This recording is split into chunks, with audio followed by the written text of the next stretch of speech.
굿티칭, 안녕하십니까, 이효용입니다. 오늘은 동기라는 것에 대해서 말씀드리겠습니다. 모티베이션이라고 보통 이렇게 이야기를 하지 않습니까? 이 동기는 굉장히 중요합니다. 학업의 성취도가 높은 친구들을 보면요, 대개 보면 그 가정 환경이 좋은 거죠. 경제적인 어떤 부라든지 또 집안에 공부하는 사람이 있다든지 뭐 되게 그런 환경을 갖춰져 있는 집의 아이들이 공부를 잘할 수밖에 없습니다. 근데 그런 아이들을 보면 또 이 지식이 상당히 그 지능이 높을 경우가 굉장히 많이 있어요. 왜냐하면 지능 개발을 많이 했기 때문에 그렇겠죠. 그리고 이런 아이들이 학습 전략을 잘 세웁니다.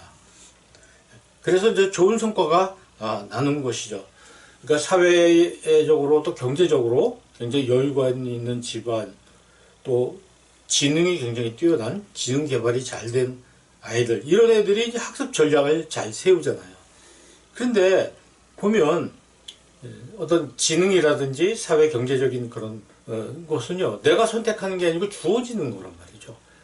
그러니까 본인이 좀 그렇지 못한 집안에서 태어나면 그만큼 자기 지능을 개발할 수 있는 기회도 줄어들게 돼서 결국 학습 전략도 잘 세우지 못하게 되는 이런 결과가 되니까, 결과적으로 계속해서 공부를 잘하는 애들은, 좋은 집안 아이들은 공부를 계속 잘하고요. 또 환경이 좋은 애들은 공부를 잘할 수밖에 없는 구조가 되고, 또 경제적으로 약하거나 가정 사정이 좀 어떤 공부할 수 있는 환경이 안 되는 애들은 지능 개발도 안 되고 학습 개발이 안 되니까 점점 처지는 양극화 현상이 지금 일어날 수 있는 상황이 된 겁니다. 그래서 여기에 이제 어떤 것이 중요한 포인트냐면 동기라는 것이 있죠. 동기가 뭔가 하면 자기 행동을 유발하고 방향을 제시하며 행동을 유지시키는 내적인 상태다, 이렇게 얘기를 하고 있어요. 그러니까 공부를 하고자 하는 의욕이 학습 동기 아니겠습니까?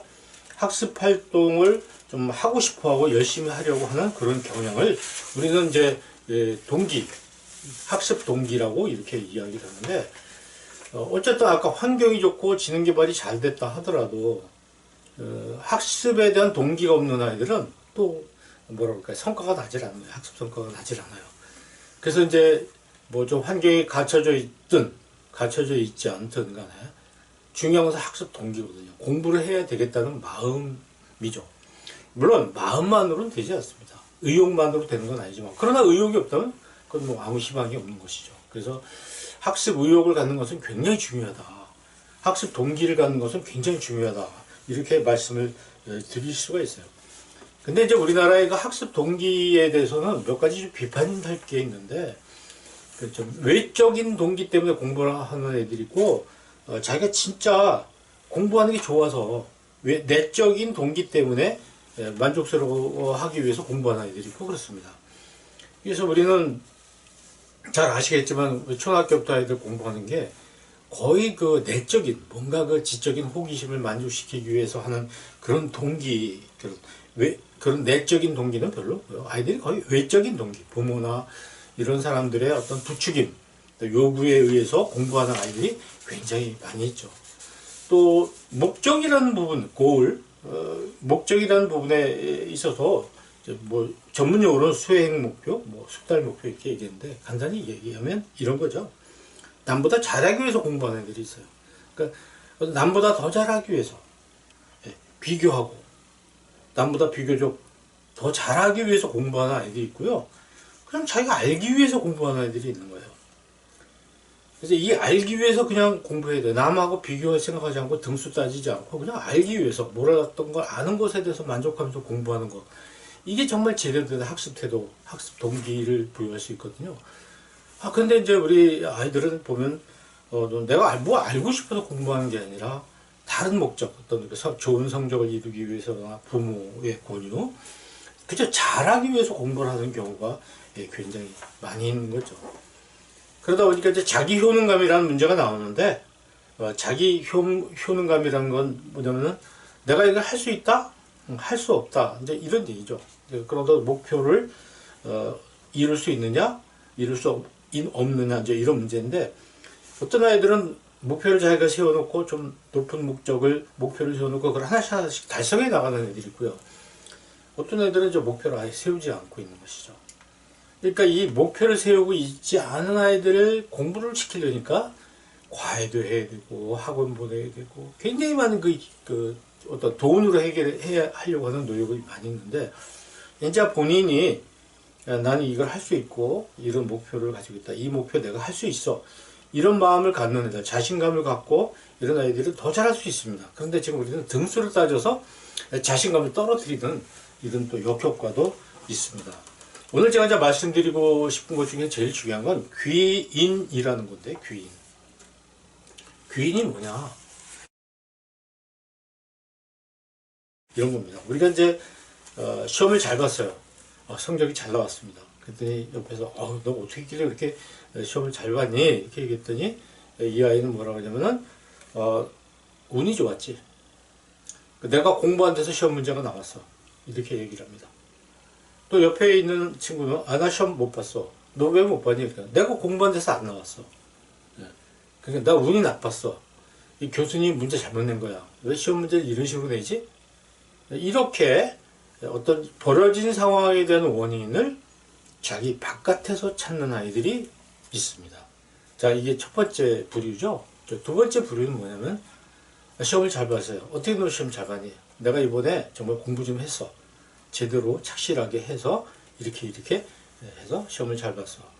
또 그 옆에 아이는 나 시험 못 봤어. 넌 왜 이렇게 시험을 못 봤니? 내가 공부를 안 했어 이번에. 무슨 일이 있어가지고 이번에 겹쳐서 시간도 없고 시험 준비를 제대로 못했기 때문에 시험 잘못 봤어. 이렇게 이야기하는 겁니다. 이거 두 번째 부류죠. 앞에서 말씀드린 첫 번째 부류 아이들은 뭐냐면, 문제의 원인이 나 말고 바깥에 있다고 보는 것입니다.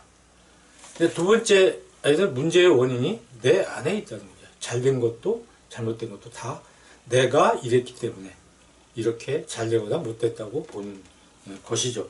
그래서 원인을 내적 귀인, 내 안에서 찾는 것을 내적 귀인이라고 그러고요. 자기 바깥에서 찾는 걸 외적 귀인이라고 합니다. 자, 그러면 외적 귀인 애들은 시험을 잘 보기 위해서는 어떻게 할까요? 성적이 잘 나오기 위해서는 외적 귀인 애들은요, 운이 좋아야 되는 겁니다. 상황이 자기한테 맞춰줘야 된다고 생각하는 아이들이죠. 그러다 두 번째 내적 귀인 애들은 뭐죠? 시험을 잘 보고 못 보고는 다 나한테 달려있다. 내가 열심히 하면 시험이 잘 볼 수 있고, 시험을 내가 열심히 하지 않으면 시험을 잘 볼 수 없다. 이렇게 생각을 하는 거죠. 결과적으로 어떻습니까? 발전 가능성이, 두 번째 아이들이 발전 가능성이 있어요. 내가 하면 시험 잘 보고 내가 안 하면 시험 못 본다는 아이들이 이제 두 번째 부류죠. 첫 번째는 그 필요 없다는 거예요. 운이 좋아야 된다. 바깥에서 나한테 맞춰줘야 된다고 생각하는 것이죠. 그래서 이 내적 귀인과 외적 귀인을 바르게 인식시켜주는 것이 굉장히 중요합니다. 그래서 외적 귀인 가진 아이들은 내적 귀인이 갖도록, 내적 귀인을 갖도록 이렇게 바꾸어주는 것이 동기부여에서 굉장히 중요하다는 것이다. 이걸 이제 오늘 이제 말씀드리는 겁니다. MIT라는 것은 뭐 미국의 굉장히 유명한 대학 이름인데, MIT. M은 뭔가요? M이라는 건 사람이고요. I는 인포메이션. T는 이제 툴, 뭐 이런 건데요. 이 교수 생활은 MIT 중에서 M에 해당되는 부분입니다. 동기부여라는 것은 결국 사람의 마음을 공부를 하고 싶게 만드는 것이니, 우리는 그냥 열심히 가르치기만 하면 되는 게 아니라 그 아이들이 목마르게 만들고 기어코 물을 먹게 만드는, 마시게 만드는 그 과정도 우리가 해야 될 일이라는 이야기를 오늘 드리고 싶습니다. 감사합니다. 굿 티칭!